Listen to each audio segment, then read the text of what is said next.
എന്റെ പൊന്നെ, പവന് 90,000.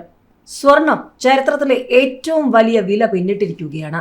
ഏറ്റവും കുറഞ്ഞ പണിക്കൂലി 5%, 3%, GSTയും ഹോൾമാർക്കിംഗ് ചാർജസും ചേർത്താൽ 98,000 മുകളിൽ നൽകണം ഒരു പവൻ സ്വർണ്ണാഭരണം വാങ്ങാൻ. അതായത് 1,00,000-ന് 2,000 കുറവ് മാത്രം. ചരിത്രത്തിലെ ഏറ്റവും വലിയ മുന്നേറ്റം നടത്തിയിരിക്കുകയാണ് സ്വർണ്ണ വില. പവന് 90,000 എന്ന നാഴികക്കല്ലിന്ന് പിന്നിട്ടു. അന്താരാഷ്ട്ര സ്വർണ്ണവില $4,000 മറികടന്ന് മുന്നോട്ട് കുതിക്കുകയാണ്. സ്വർണ്ണവില ഗ്രാമിന് 105 രൂപയും പവന് 840 രൂപയും വർദ്ധിച്ച് 11,290 രൂപയും 90,320 രൂപയുമായി. 2008-ൽ $1,000, 2011-ൽ $2,000, 2021-ൽ $3,000 മറികടന്നതിന് ശേഷമാണ് ഇന്ന് $4,000 മറികടന്നത്. ഇന്ന് രൂപയുടെ വിനിമയ നിരക്ക് 88 രൂപ 75 പൈസയിലാണ്.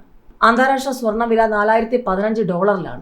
ഏറ്റവും കുറഞ്ഞ പണിക്കൂലി 5%, 3% GSTയും ഹോൾമാർക്കിംഗ് ചാർജസും ചേർത്താൽ 98,000 മുകളിൽ നൽകണം ഒരു പവൻ സ്വർണ്ണാഭരണം സ്വന്തമാക്കാൻ.